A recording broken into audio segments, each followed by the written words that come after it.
Good morning fourth class. आज हम पढ़ेंगे हिंदी की पाठ्य पुस्तक रिमझिम और उसके चैप्टर 11 के बारे में, जिसका नाम है पढ़क्कू की सूझ। और इसके जो लेखक हैं उनका नाम है रामधारी सिंह दिनकर। सबसे पहले हम इसके सार के बारे में जानेंगे। एक पढ़क्कू व्यक्ति था। वह तर्क शास्त्र पढ़ता था, बहुत तेज था। जहाँ कोई भी बात ना होती वहाँ नई बातें गढ़ लेता था। एक दिन की बात है, वे चिंता में पड़ गया कि कोहलू में बैल बिना चलाए कैसे घूमता है। यह बहुत गंभीर विषय बन गया उसके लिए। सोचने लगा कि मालिक ने अवश्य उसे कोई तरकीब सिखा दी होगी। आखिरकार उसके मालिक ने पूछ ही लिया कि बिना देखे तुम कैसे समझ लेते हो कि कोहलू पर तुम्हारा बैल घूम रहा है या खड़ा हुआ है। मालिक ने जवाब दिया, क्या तुम बैल के गले में बंधी घंटी नहीं देख रहे हो? जब तक ये घंटी बजती रहती है तब तक मुझे कोई चिंता नहीं रहती, लेकिन जैसे ही घंटी में आवाज आनी बंद हो जाती है मैं दौड़कर उसकी पूंछ पकड़कर ऐंठ देता हूँ। इस पर पढ़क्कू ने कहा, तुम तो बिल्कुल बेवकूफ जैसी बातें कर रहे हो। ऐसा भी हो सकता है कि किसी दिन बैल खड़ा रह जाए और अपनी गर्दन हिलाता रह जाए। तुम समझोगे कि बैल चल रहा है, लेकिन शाम तक एक बूंद तेल भी नहीं मिल पाएगा। मालिक हंसकर पढ़क्कू से बोला, जहाँ से तुमने ये ज्ञान सीखा है वहीं जाकर उसको फैलाओ। यहाँ पर सब कुछ सही है, क्योंकि मेरा बैल अभी तक तर्कशास्त्र नहीं पढ़ पाया है। अब आइए हम इसकी व्याख्या को जानेंगे।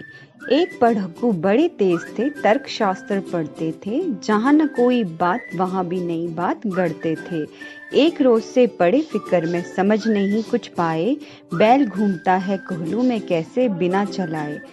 आप जानते ही हैं, प्रस्तुत कविता जो है रामधारी सिंह दिनकर द्वारा रची गई है और ये हमारी हिंदी की पाठ्य पुस्तक रिमझिम में है। और इस कविता का नाम है पढ़क्कू की सूझ, जिसमें एक व्यक्ति है जिसका नाम पढ़क्कू है, उसके विषय में बताया गया है। इन पंक्तियों में बताया गया है, पढ़क्कू व्यक्ति तर्कशास्त्र पढ़ते थे। तर्कशास्त्र होता है एक विषय और पढ़क्कू होता है जो बहुत पढ़ा लिखा हो। तर्कशास्त्र पढ़ते थे, तेज थे। जहाँ कोई भी बात नहीं होती थी वहाँ भी वे नई बात गढ़ते थे मतलब बनाते थे। एक दिन की बात है, बेचारे पढ़क्कू चिंता में पड़ गए।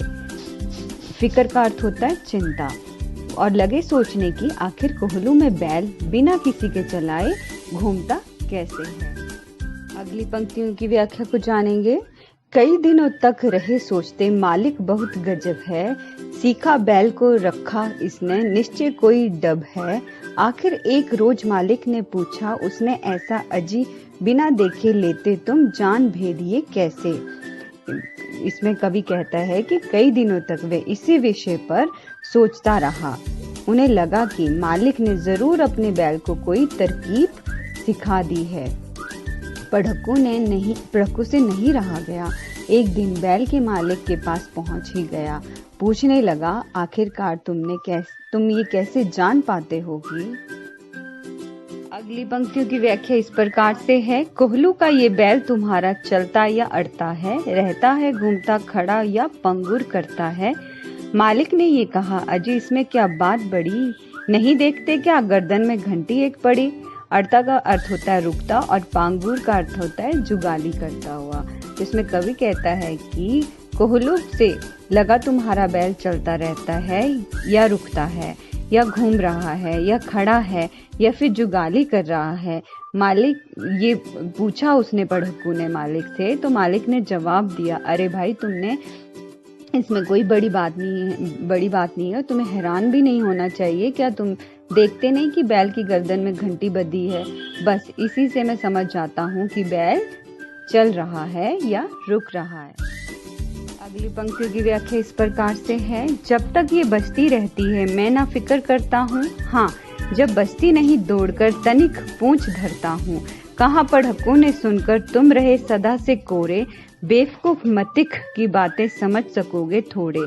फिक्र का अर्थ होता है चिंता, तनिक का अर्थ होता है थोड़ा और मथिक का अर्थ होता है तर्कशास्त्र और कोरे का अर्थ होता है मूर्ख या बेवकूफ। तो इन पंक्तियों में कवि कहता है, पढ़क्कू को ये बात समझ में नहीं आ रही है कि कोहलू में लगा बैल बिना किसी के चलाए घूमता कैसे है। वह बैल के मालिक से पूछ बैठता है। इस विषय में बैल का मालिक उसे बताता है कि बैल के गले में घंटी बंधी है। ये जवाब जब तक बजती रहती है तब तक उसे कोई चिंता नहीं होती, लेकिन जब घंटी की आवाज आनी बंद हो जाती है तो उसका मतलब है कि बैल रुक गया। पढ़क्कू इस पर मालिक से कहता है कि तुम बिल्कुल बेवकूफ जैसी बात कर रहे हो। तुम तो बिल्कुल बेवकूफ हो, क्योंकि तुम बिना तर्कशास्त्र से कैसी बातें ये समझ पाओगे।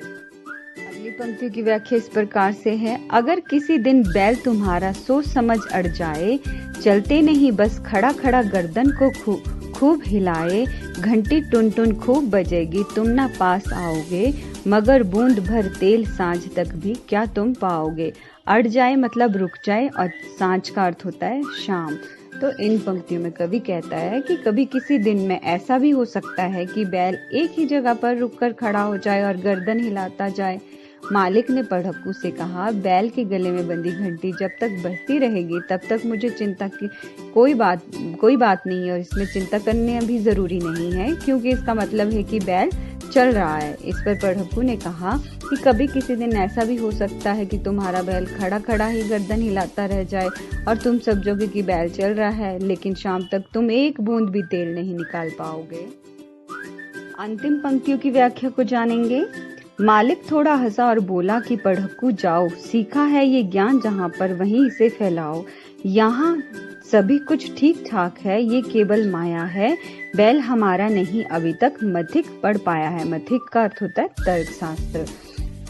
तो इन पंक्तियों में कवि कहता है कि मालिक हंसकर पढ़क्कू से बोला, जहाँ से तुमने ये तर्कशास्त्र का ज्ञान सीखा है वहीं जाकर उसे फैलाओ। यहाँ पर सब कुछ ठीक ठाक है, तुम्हारी बात भ्रम फैलाने वाली है। अभी तक मेरा बैल तुम्हारा तर्कशास्त्र नहीं पढ़ पाया है, ये बिल्कुल सीधा साधा सा है।